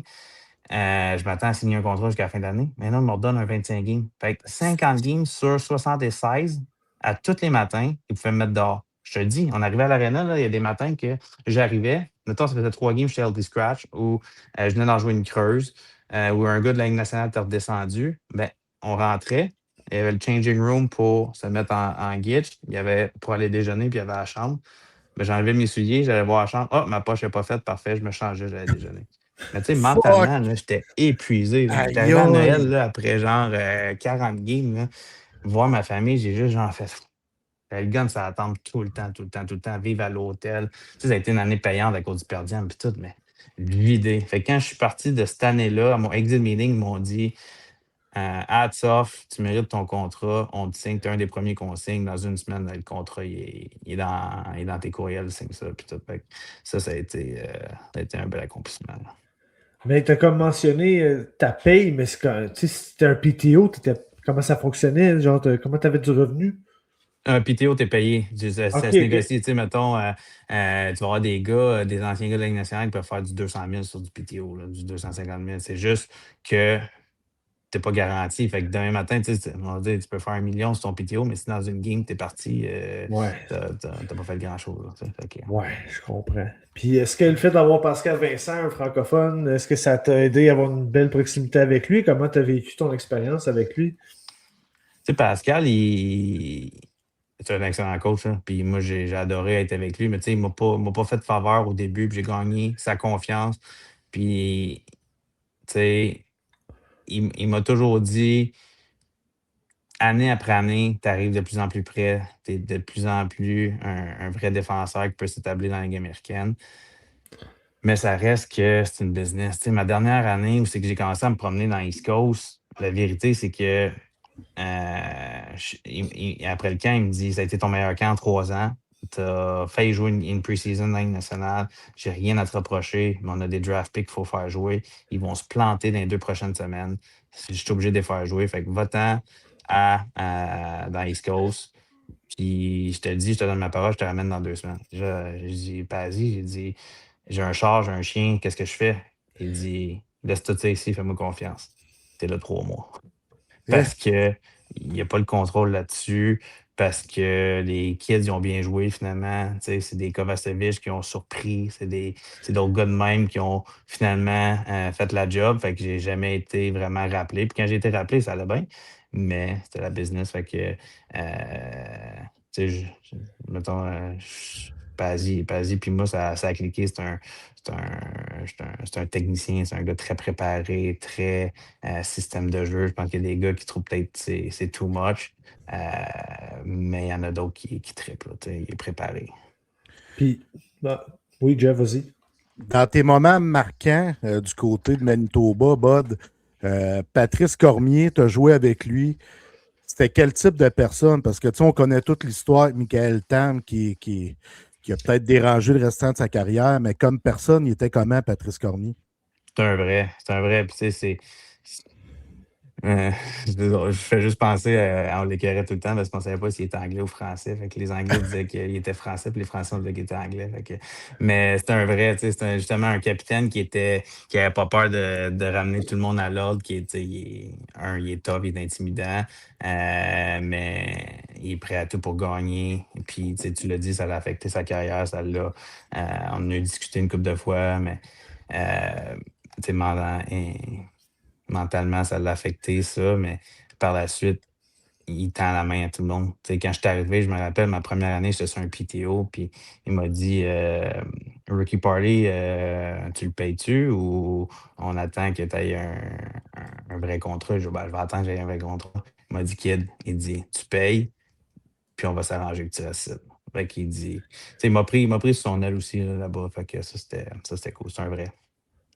Puis, tu sais, justement, le club du Manitoba, je pense qu'il partage la glace avec les Jets de Winnipeg. En tout cas, dans ce temps-là, c'était comme ça. Est-ce que vous aviez des moments? Est-ce que vous faisiez comme des événements comme les deux clubs ensemble ou comment ça fonctionnait? Ben, tu sais, les camps, on partage la même affaire. Tu sais, j'ai fait trois camps de Ligue nationale avec eux autres aussi. Fait que, tu sais, à ce moment-là, on partage. Sinon, souvent, l'horaire est quand même partagé. Nous autres, on joue dans le même aréna. Fait que quand ils sont là, on n'est pas là. Bref, ben, tu sais, on se côtoie beaucoup. Mais en même temps, on se côtoie pas. Tu sais. Fait que Ouais, ouais. c'est autre que les camps, si t'es pas collé up, t'es croises pas tant que ça. Mais Bufflin, mettons, quand tu le rencontres. Lui, tout, c'est un monstre pour vrai. Tu sais, Buff, qu'est-ce qui est drôle, c'est que au camp, tu as des tests. Tu sais, tout le monde est stressé. Tout le monde veut se prouver. Fait que là, il y a une partie dans le gym. Puis Buff, à un moment donné, je le croise. Carey Price puis Bufflin, c'est les deux personnes qui m'ont intimidé le plus à croiser dans un corridor. Tu fais comme, vous êtes des hommes. Tu sais, pour différentes raisons, il y a comme un aura autour d'eux autres. Puis Buff, il était nu-pied, même en gougoune, je pense. Puis là, il marche vers le gym pour aller faire ses tests physiques. Tu sais.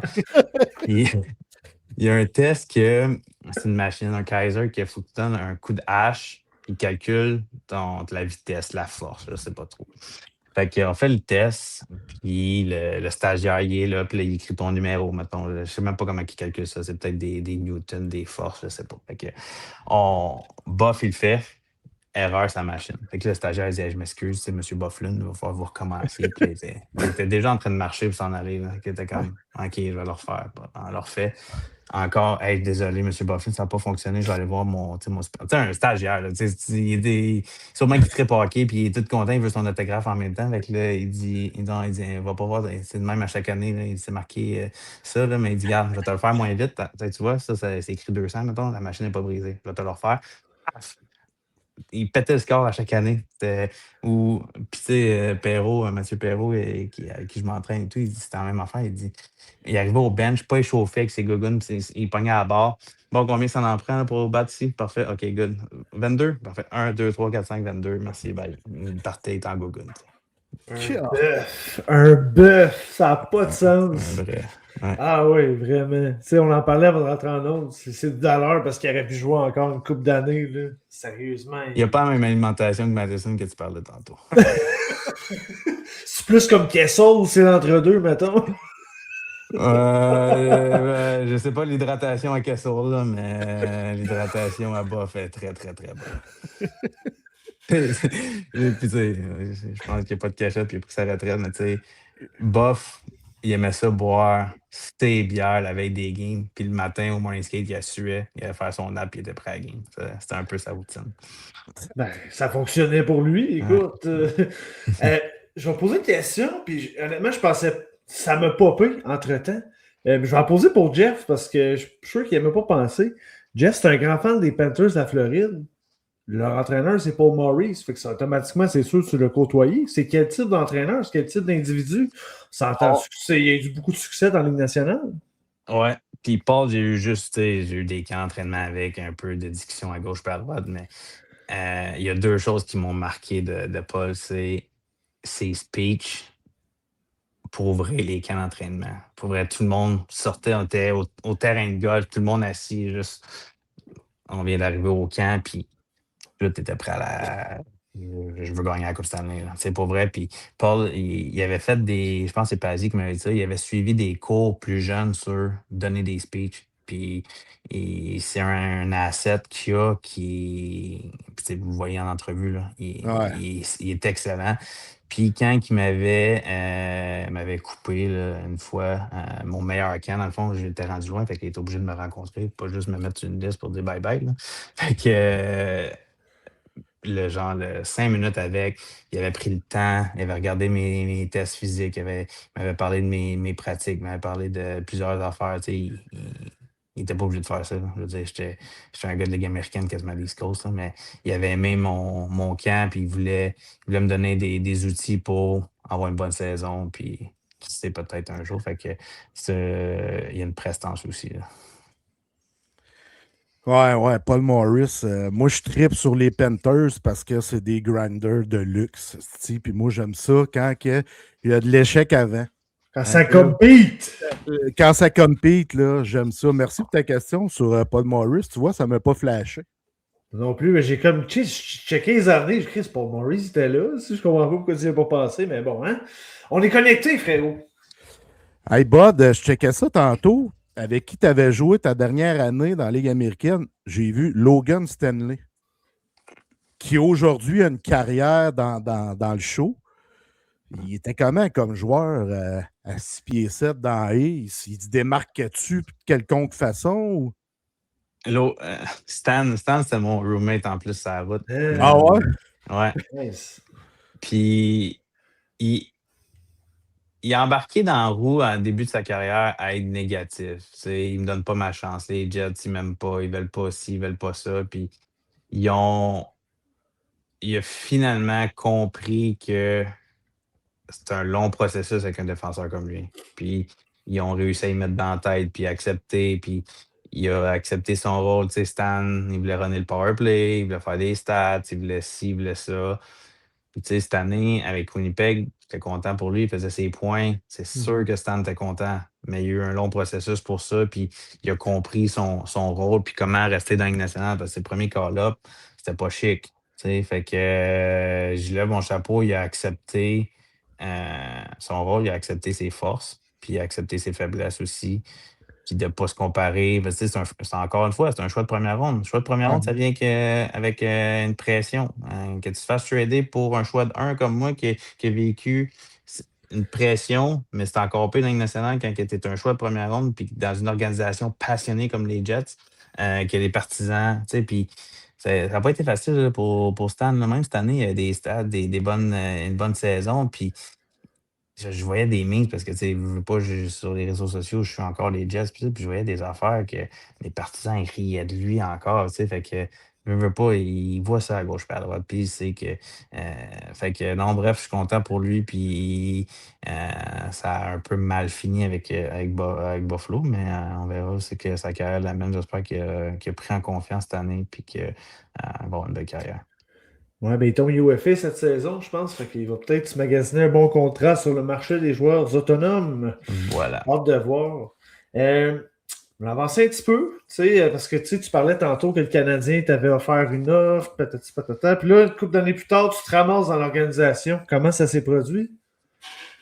Ben, tu sais, moi, j'ai été l'année COVID, ça a comme mal fini un peu avec Winnipeg, là, un peu d'East Coast. Fait que j'ai dit, bon, je m'en vais en Europe. J'étais un peu tanné de l'Amérique du Nord. Puis ça a vraiment pas bien été ma première année à Linz, en Autriche. Je n'ai pas été capable de m'adapter au hockey là-bas.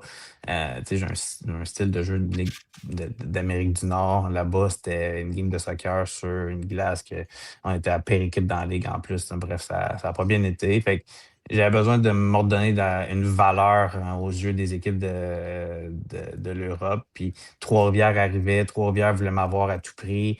Finalement, négocié avec un beau contrat avec Laval. J'ai eu un camp vraiment, vraiment bon à Montréal et Laval. Mais ça a été short and sweet. C'était déjà écrit dans le ciel que je m'en allais à Trois-Rivières. Puis quand que j'ai été callé up à Laval, j'ai joué des bonnes games. Puis j'avais dit à mon agent, j'ai dit, laisse-moi finir ma saison ici. On essaie d'avoir un enfant, moi, ma femme. Puis ça va être en insémination. Bref, fait que laisse-moi. Puis appelle-moi pas, à part si l'offre sur la table. Oh, je peux pas refuser. À un moment donné, je pense que c'était en février, je reçois le char d'un morning skate, j'ai 5 appels manqués de mon agent. J'avais 24 heures pour accepter un offre en Suède. Puis ça a été la meilleure décision de ma vie, là, de l'accepter. Fait que c'est de même, ça a été court avec Laval, Trois-Rivières, ça a été court, mais ça a été des beaux moments. Tu sais, juste de jouer à Laval. Puis j'avais un beau rôle. Là. Il me montait quand j'étais callé up, j'étais sur le PP. C'est mes premières fois que je jouais sur le PP dans la Ligue américaine. Fait que, et il me faisait confiance quand j'arrivais là. Puis j'arrivais avec confiance aussi. Fait que ça a été une demi-saison très le fun avec l'ouverture de Trois-Rivières. Non, c'était cool. Ouais, puis tu as été coaché par Éric Bélanger à Trois-Rivières. Quel genre de coach était? Parce que c'est un gars qui a eu une belle carrière dans le show, des médias, je le trouve solide, mais comme coach, je me disais, Chris Bélanger comme coach. Tu as une autre question? OK. Non, non, mais Belé, moi puis Belé, ben, tu sais, Belé, il apprenait à coacher, puis il va le dire lui-même, il y a eu 80 joueurs à coacher. Ça n'a Ouais. pas été une année, ça n'a pas été une année facile La pour liste lui. était Puis longue de même des joueurs, si ça n'avait pas de sens. c'est ça. Puis la vérité, c'est qu'il l'a pas bien pris quand que je suis parti. Là. Lui puis Marc-André l'ont pas bien pris quand que je suis parti. Il disait que j'abandonnais le bateau, mais à un moment donné, il faut que tu penses à ta carrière aussi. Là. Fait que c'est ça. Belé, il sait qu'est-ce que je pense de ça, puis il a son opinion aussi. Fait que, mais ça a été une année d'apprentissage pour Belé. C'est tout ce que je veux dire. Fait que tu as passé 2 ans en Suède, après ça, tu es allé à Bordeaux. Tu dis que ça a été dans les plus belles années de ta vie. En Suède ou en France, qui était le mieux? Pourquoi? Suède, j'étais sur mon X. Là. Tu sais, c'était OK. une game d'Amérique du Nord, sur une glace. Tu sais, j'étais signé pour jouer sur le piqué. J'étais signé pour avoir joué contre la première ligne. J'avais des bonnes conditions salariales. L'équipe visait toujours le championnat pour monter. J'étais là 2 ans. On a perdu en finale les 2 années. Tu sais, Francis Perron était sur votre show, même à ces mêmes années. Là. On avait une belle gang. Tu sais, c'était cool. Là. Pour vrai, puis on pense qu'on tripe hockey ici, mais là-bas, là, les Suédois, ils trippent. Là. L'anecdote, là, tu sais, nous autres, moi, j'étais en Allsvenskan, fait on va dire Division 2, mais la SHL, qui est la première ligue, l'équipe emblématique, on va dire le Canadien de Montréal de la SHL, ils ont été relégués, ou ils étaient sur le bord d'être relégués, puis leur capitaine, il s'est fait ensacler sa maison parce qu'il ne faisait pas de stats en playoff, puis il allait être relégué par des partisans cagoulés, là. Ah ouais. Avec des pancartes, réveille-toi, je sais pas, je connais pas le suédois, mais c'était partout dans les médias, là. Fait que non, c'est des. Tu sais, nous autres, là, en finale, tu sais, j'habitais à côté de l'aréna dans un appartement tous les matins. Là. Tout le monde savait j'étais qui, là. Tout le monde me disait salut, il m'amenait des snacks, tu sais, j'étais un Wow. héros. Puis on a perdu en finale. On a perdu en finale, puis j'étais là 2 semaines avant de rentrer à la maison. Ils m'ignoraient, là. Ah, J'étais. ouais. Ah, c'est. Fait que, tu sais, mais des super belles saisons de justement viser des championnats avec un calibre de jeu, c'était ma game. Puis c'est justement après ça, quand j'ai décidé, parce que là, aussi, ça vient avec ma fille est née là-bas, mais on était dans le Noirceur. Tu sais, regarde Umeå, là, on est pas mal plus au nord que nous autres ici. Là. Fait que la Noirceur, moi, j'avais un offre à la table de 2 ans. Tous mes chums, surtout québécois, m'ont dit signe pas ça. Fais une année complète parce que j'étais arrivé en février. Fait que j'étais arrivé quand les journées rallongeaient, le soleil était là. Fait que là, l'été en Suède, dans le nord de Suède, c'est cool, il n'y a pas de nuit. Mais fait que c'est ça. Fait que l'année d'après, ma deuxième année, quand j'ai vécu à Noirceur, j'étais content de ne pas avoir signé 2 ans. Fait que ma femme a dit moi, je ne veux plus que tu joues en Suède, là. Ça n'a pas d'allure. Puis, tu sais, même moi, je suis encore aujourd'hui affecté là, par le soleil. Là, et c'est important. Fait que tout ça pour dire que finalement, j'arrive avec un CV pour aller voir ailleurs, d'un défenseur défensif en Europe, pas nécessairement facile de se retrouver un contrat.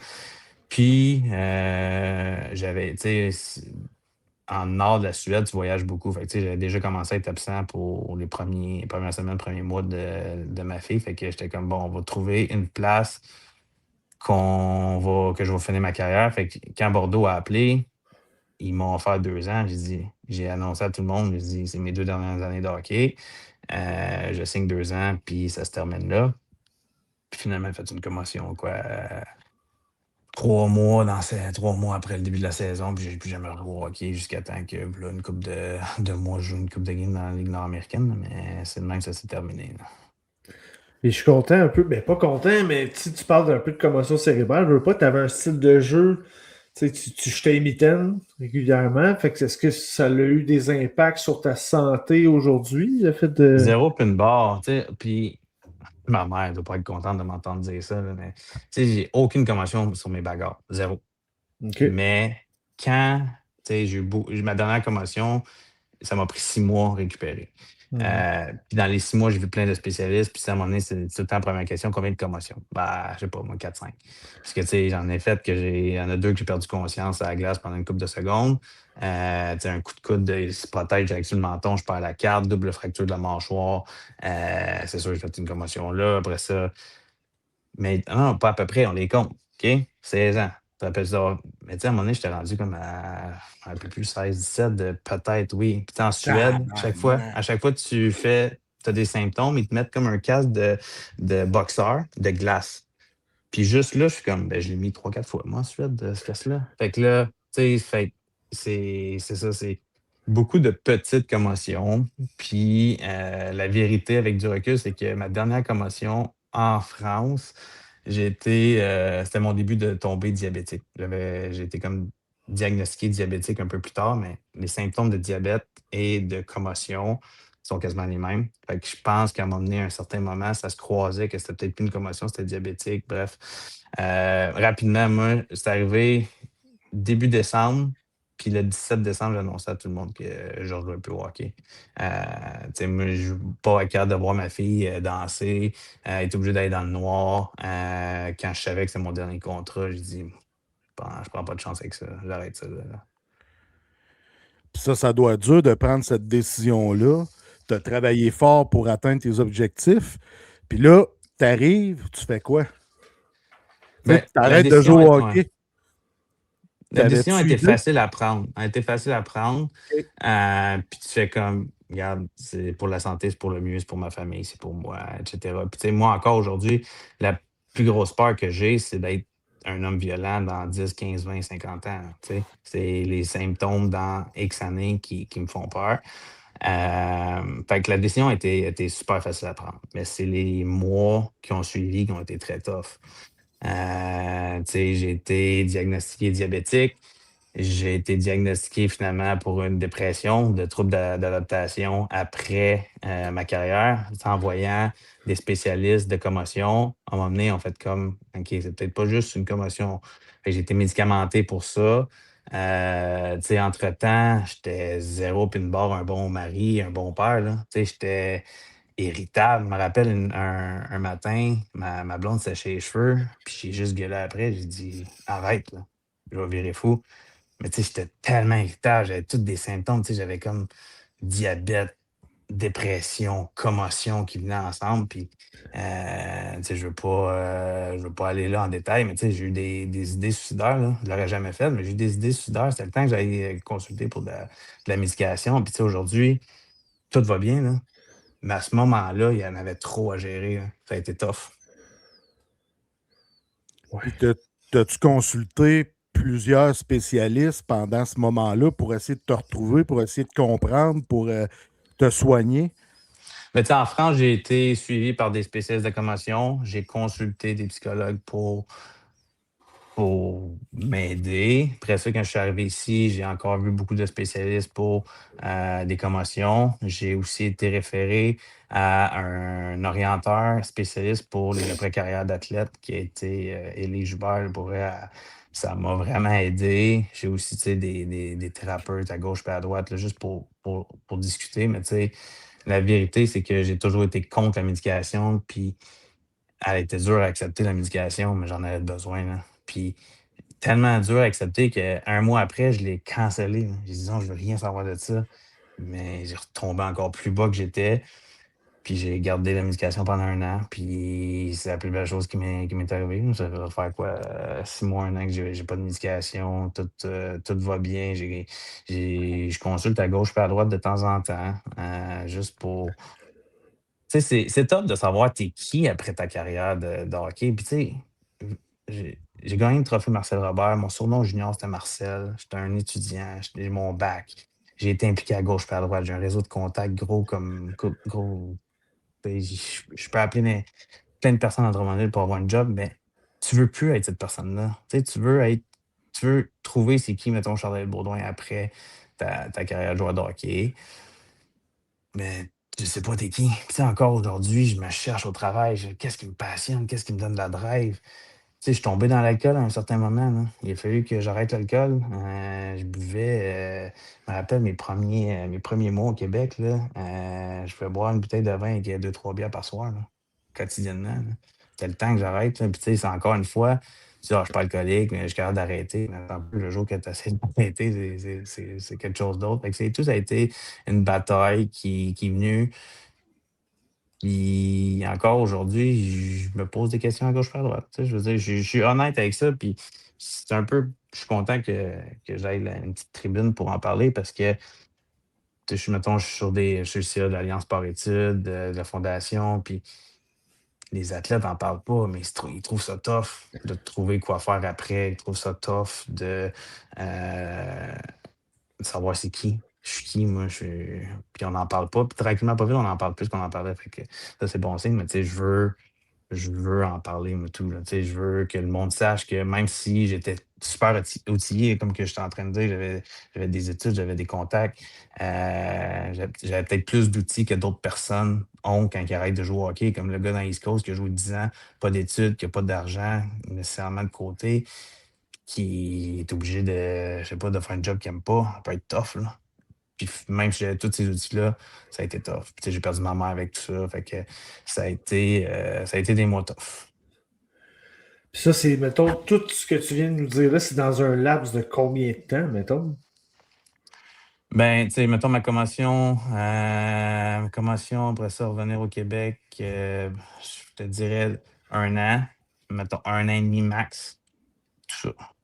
Tout ça, ce que tu viens de dire avec le décès de ta mère? Ouais, de ma commotion jusqu'au décès de ma mère, c'est 1 an et demi. Puis à travers ça, ben, tu sais, il y a eu l'épisode d'alcool, l'épisode de dépression, des suicidaires, etc. Tu sais. Tu sais, Seigneur. encore là, j'avais une femme incroyable, j'avais un enfant incroyable, j'avais une job payante. Tu sais, j'avais tout, là, mais c'était tough. Oh, mais chapeau pour ta résilience, parce que comme tu disais tantôt, tu vas mieux aujourd'hui, tu t'es pris en main, tout ça, ben, ça prend du courage puis de la force pour avoir fait tout ça. Je sais pas si tu réalises, là, mais moi, je trouve ça inspirant.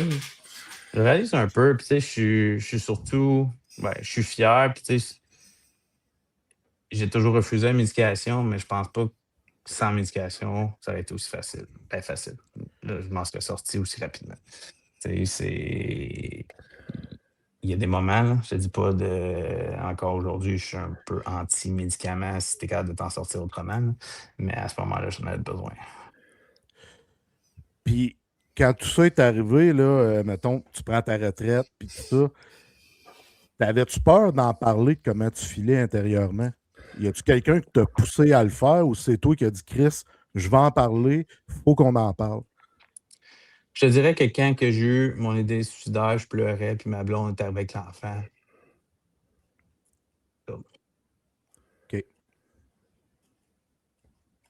Fait que ça t'a un peu sauvé, on va dire ça comme ça. Là. Ça t'a redonné de l'espoir. Je l'aurais jamais fait, là. Je l'aurais jamais fait, mais c'était le temps. C'était le temps que j'aille chercher de l'aide. Puis le message de Charles-David Baudouin aux gens qui souffrent comme tu as souffert, ça serait quoi? Il y a une solution, tu sais, pour vrai. Tu sais, là, on rend ça grave un peu, là, tu sais, comme je dis, ça a juste été une idée, puis je suis comme, wow, c'est pas normal, là. Même si je dis que je le ferais, je l'aurais jamais fait, tu sais, je l'aurais jamais fait, je suis convaincu de ça, là, mais que ça traverse ton esprit, déjà là, t'es un step too far, là. Fait que, c'est ça, c'est parle-en. Tu sais, moi, j'étais entouré, là. Tu sais, il a pas pris 2 secondes que j'avais un rendez-vous avec mon médecin de famille, puis elle a comme fait, oh oh. Tu sais, mon médecin de famille, c'est le médecin que j'avais, junior des voltigeurs. OK. Elle me connaît depuis longtemps, là. Elle sait je suis qui, elle sait mon background, elle sait tout, là. Elle a comme fait, t'as besoin d'un break, là. On va t'en donner un break. C'est tout. Good job. Ouais, chapeau, vraiment. C'est, comme je disais tantôt, c'est inspirant. Puis, non, tu sais, à quelque part, justement, les médicaments, c'est encore très tabou. Mais, tu sais, il faut qu'on voie ça comme. Ben là, c'est sûr. Parce que t'es-tu encore diabétique? Je sais pas c'est quoi quel Ouais. type de. Ok, ben, tu sais. Ouais, diabétique type 1, le médecin m'a Ok. dit, je sais pas les statistiques, là, mais genre une personne sur 1000 à 30 ans va tomber diabétique sans aucune raison. C'est pas héréditaire, c'est rien. Puis j'ai gagné à la loterie du diabétique. Fait que ça, c'est une autre affaire à apprendre à vivre avec, là. Je lève mon chapeau aux athlètes de haut niveau, ben, athlètes de monsieur, madame, tout le monde aussi, là, qui font du sport avec ça, là. C'est quelque chose, là, de gérer ça quotidiennement. Fait que oui, je suis encore diabétique, puis je vais l'être pour le reste de ma vie avec je me pique à tous les repas, je calcule mes glucides. C'est une belle réalité, là.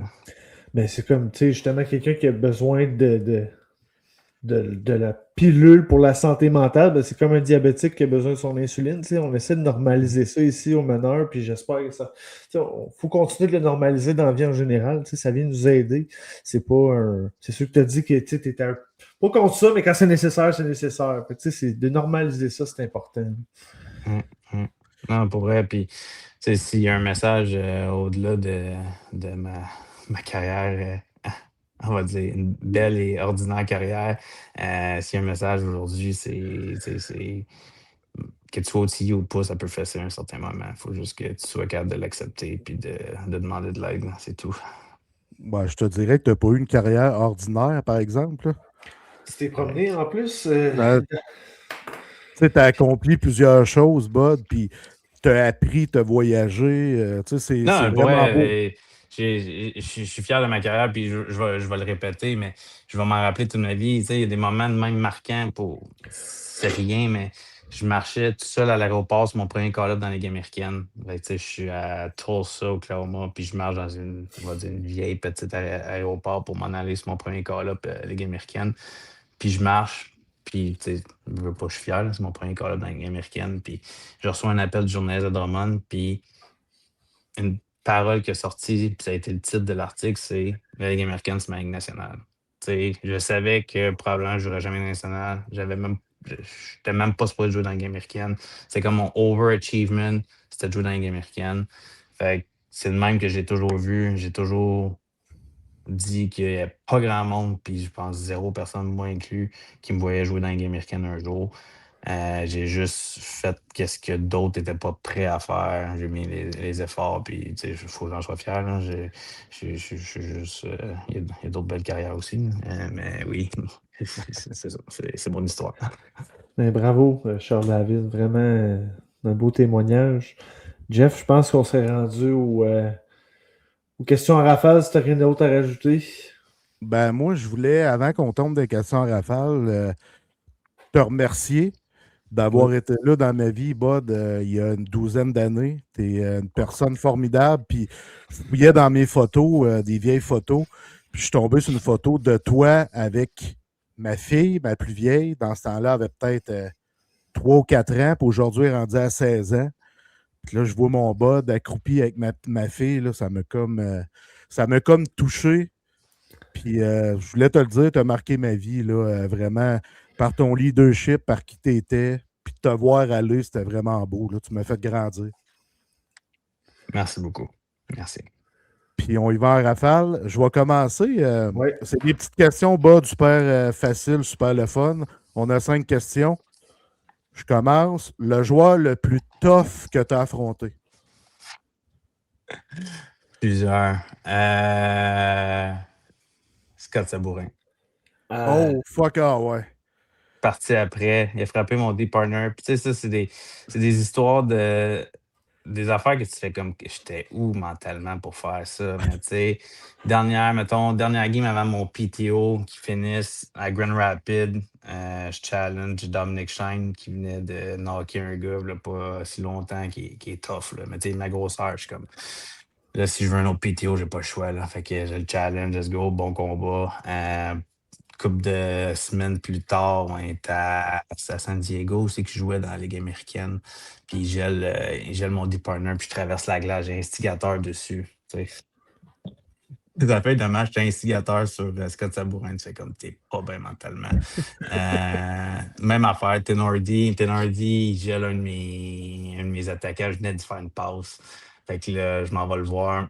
Let's go, on se pogne, puis combat très court, plate. Puis je me relève, puis je suis comme, l'arbitre call double minor des deux barres. Je suis comme, oh boy, ça fait mal à l'ego, ça. Puis je suis comme, hey, donne-moi mon 5, là, donne-moi mon. Il dit, si on te donne ces instigateurs, tu t'entraînes les 3-2. Il dit, tu veux pas ça, il reste 5 minutes. Il dit, prends ton 2 puis ferme-la. Je fais, ok, c'est bon. On met l'orgueil de côté. Ouais. On va prendre des stats ailleurs. Ouais, c'est ça. OK. Le joueur qui t'a donné le plus de challenge, le meilleur joueur que tu as affronté comme Demon. Il y a un chiffre marquant que j'ai faite était contre Nathan Kirby dans la Ligue américaine. Puis il s'était fait un plaisir, je pense, de vouloir me battre un contre un. C'était comme en prolongation 3 contre 3. Je me rappelle plus, mais tu sais, un genre de chiffre qu'on a fait le tour de la zone 3 fois qu'on était man on man. Puis euh, hey, je te dis, j'étais focus pendant ce chiffre-là parce que c'était une question de temps. Il était shifty, je sais pas, il y en a d'autres, là, pour vrai, il y a plein de joueurs, de bons joueurs qui m'ont sûrement, mais ce chiffre-là, je vais m'en rappeler. Puis finalement, ça avait bien fini, mais j'avais hâte qu'il finisse ce chiffre. Ton moment le plus marquant dans LHJMQ? La coupe, j'ai pas le choix. C'est tellement des semaines, des mois d'efforts pour ça, puis y croire, puis d'y croire, puis de pas arrêter, puis de, tu sais, toute sa ligne. Puis en plus, de la manière que ça s'est gagné, là, tu sais, la série finale avec overtime, mais aussi tu sais, les 7 games, c'est inoubliable. Je vais te nommer 5 noms, puis il faut que tu me dises un mot pour chaque nom que je vais te nommer. Il n'y a pas de bonne ou mauvaise réponse. Tu n'es pas obligé de répondre non plus. C'est à ta discrétion. Mario Duhamel. Mario! Ah, j'étais reconnu pour...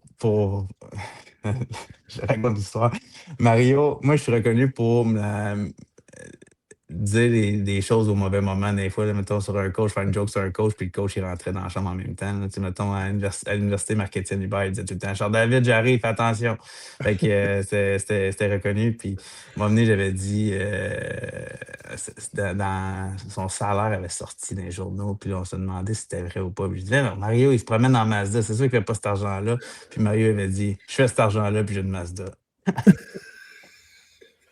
Et puis après ça, ben, c'est ça, c'était son surnom. Mario! Martin Raymond. J'ai un vrai, je veux dire, un esti de vrai, un leader, un cerveau. Et le nombre de fois qu'on est arrivé le matin qu'il dormait sur son divan parce qu'il avait fait des vidéos, il s'était endormi sur son divan. Tu sais, l'histoire d'Ottawa, c'est triste, là. C'était tellement mauvaise personne qui s'est fait à prendre dans cette histoire-là de taxi Uber. Là, mais non, c'est un brain. C'est un brain hockey. C'est un gars de McGill. C'est un gars de suivi Guy Boucher. C'est pas vrai. Tu sais, moi, ma femme, quand elle est tombée gestionnaire, je l'ai fait appeler Martin Raymond Ah ouais? pour gérer. Tu sais, c'est à ce point-là. Là. Wow. Oh. Ouais. Serge Beausoleil. Serge Beausoleil, c'est un motivateur. Je veux dire, moi, j'ai été là pas longtemps. On n'avait pas une grande relation, moi et Serge, parce qu'il est arrivé, puis j'étais arrivé, j'avais 20 ans, il savait exactement qui venait chercher. Fait que, tu sais, c'était surtout moi puis Éric Dubois qui avait. Tu sais, Éric, parenthèse, hein, je vais dire, je parle trop, là, mais Éric Dubois, j'ai lu junior, puis j'ai lu pro. Puis junior, je pensais que c'était un mauvais coach, puis pro, j'ai compris comment il m'avait géré junior. J'étais juste pas prêt. Tu sais, je sortais de Louis Robitaille qui était là tous les jours avec moi à m'aider. Puis là, on dirait que j'ai comme quitté le nid familial pour m'en aller sur le marché du travail, sur la vie pro. Puis c'est ça. J'étais pas prêt à ça. Mais quand j'étais arrivé pro, j'ai fait OK, j'aime tout comprendre. Puis tu sais, Éric Dubois, c'est un coach pro. C'est ça. Fait que ma relation est plus avec Éric Dubois qu'avec Serge Beausoleil. Je répète, t'es pas obligé de répondre. Éric Bélanger. Éric Bélanger, c'est. Un mot. Un mot, c'est. Il voulait. Bah, Pascal Vincent. Préparation. C'est un coach préparé, puis je pense que ça se voit à Laval. C'est un gars préparé, puis c'est un gars projet, c'est loin. Puis la question ultime que je demande à chaque invité, c'est qui le plus grand leader que tu as côtoyé? J'en ai connu plusieurs pour différents. Et jamais en rafale, celle-là, c'est drôle, hein? Vite, je vais t'en dire en rafale, tu sais, Marco Vachon, Patrice Cormier, Martin Lefebvre,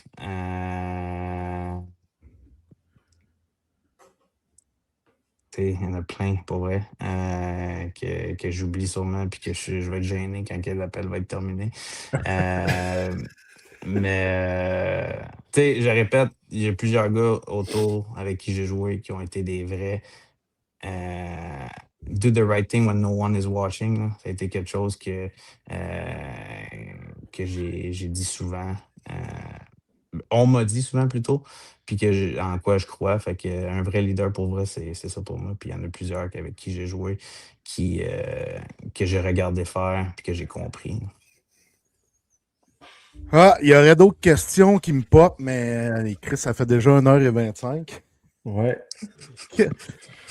Ouais, fait que Charles David, je veux te remercier vraiment d'être venu au meneur jaser avec nous autres. Ça a été crissement plaisant, même s'il est tard. Je suis encore bien allumé, puis j'irai pas me coucher dessus. Moi non plus. Non, sérieusement. Merci, boys. Pour vrai, quand m'avait fait l'invitation, j'ai appelé, j'ai écouté une couple d'épisodes, puis hats off.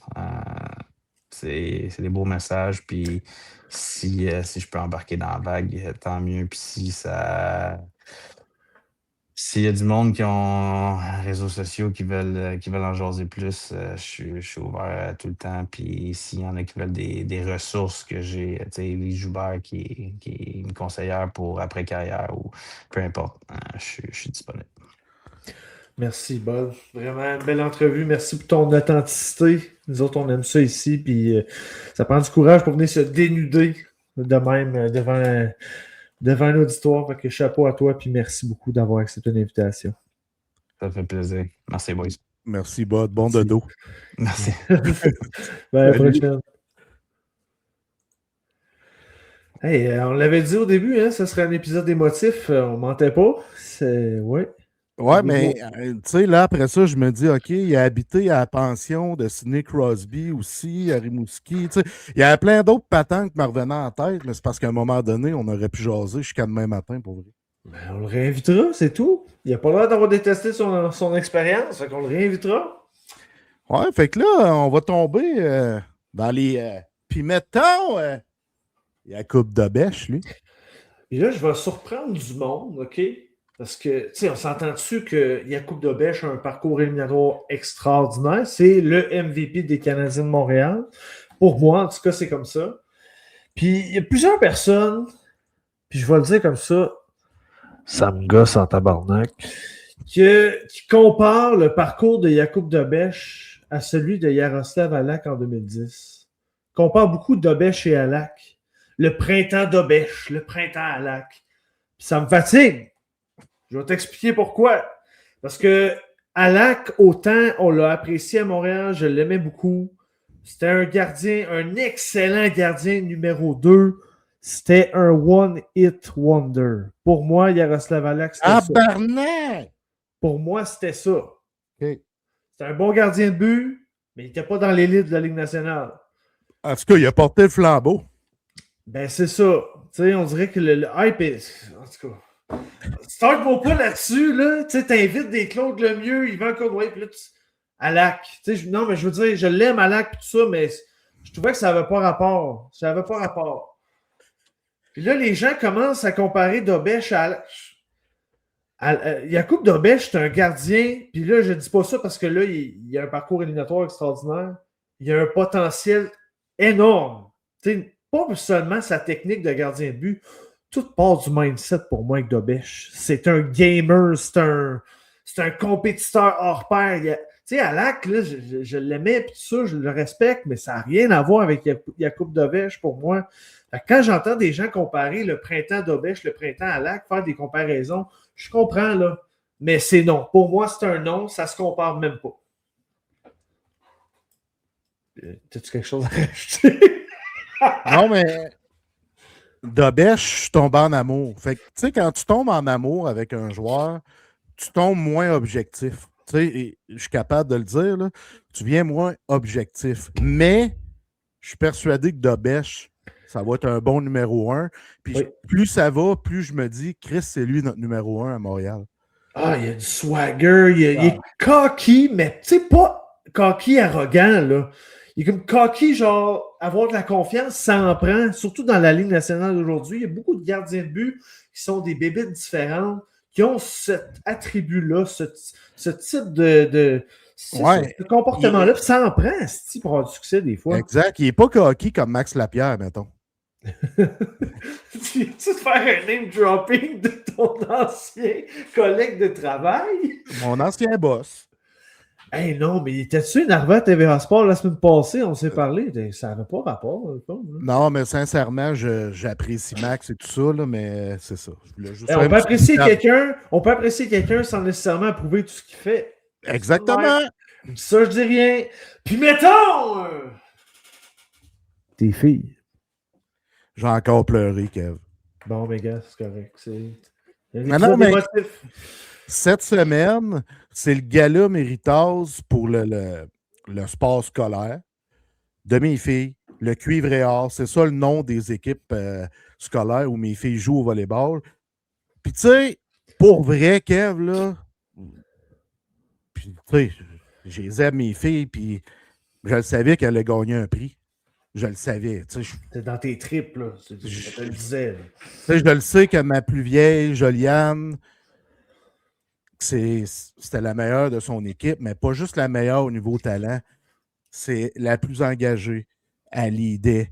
Elle donnait le meilleur d'elle-même à chacune de ses présences. Dans les pratiques, elle est sensationnelle, elle s'accroche. Tu sais, fait que j'avais des doutes. Évidemment, elle était nommée MVP. La première affaire que MVP, c'est la meilleure joueuse de son équipe, la joueuse la plus utile, peu importe. Fait que je reçois un texte de Josée, la mère des filles, que moi, je suis à l'étage en haut, les parents sont en haut, mais Josée, elle coach une équipe de volley de ma plus jeune, fait qu'elle est en bas avec les filles.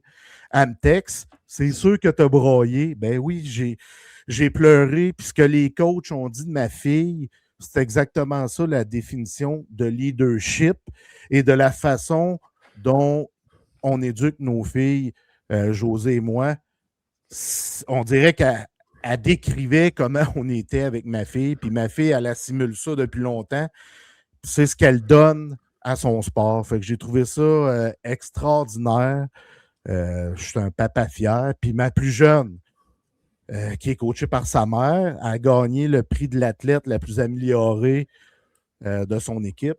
Fait que là aussi, le texte qu'ils ont écrit sur ma petite fille, tu sais, ma petite fille me ressemble beaucoup du côté, elle est clown, elle est TDA, elle aime amener le fun dans la place. Fait qu'elle, son leadership, c'est de cette façon-là. Elle est toujours de bonne humeur, elle écoute les enseignements des coachs, elle donne le meilleur d'elle-même, elle aide ses coéquipières. Puis elle a du fun, là. Puis elle en mange, elle aussi du volleyball. Fait qu'elle a gagné un prix de la tête la plus améliorée. C'est extraordinaire, là. C'est vraiment... J'étais tellement fier. Puis là, après ça, il a fallu que je prenne une photo avec mes filles. Tu trouvais-tu beau, sa photo, Jeff? Non, j'étais pas particulièrement beau, mais mes filles étaient belles. C'est ça qui est important pour moi. Puis c'est le message que j'ai véhiculé, que j'ai partagé sur les réseaux sociaux. Mes filles... Tu le sais, Kev, j'aime beaucoup de Kobe, Ovi, LeBron, Martin Saint-Louis, Steve Kerr. C'est des gens qui m'inspirent énormément. Mais les deux personnes qui m'inspirent le plus dans la vie, c'est mes filles. Puis tu sais, justement, puis je vais raconter ça comme ça, mais que tu es une personne qui se tape beaucoup sur la tête, qui, tu sais, souvent, tu me parles beaucoup des choses, j'aurais aimé ça, faire ça de telle façon. Tu sais, pas des regrets, mais t'as certaines petites déceptions dans ta vie, mais tes filles, c'est tout le temps une fierté. Puis ça, c'est en grande partie grâce à toi puis Josée. Honnêtement, vous avez de quoi être fiers de vos petites filles parce que je pense qu'ils deviennent des belles personnes avec des belles valeurs, puis ça vient de vous autres. Fait que, tu sais, prends cette fierté-là, là, puis tu peux te l'approprier. C'est sûr que tes filles ont leur propre développement, mais vous y êtes pas beaucoup. Fait que prends-les, man. Ça, c'est un des fruits de ta réussite, mon chum. Prends-les.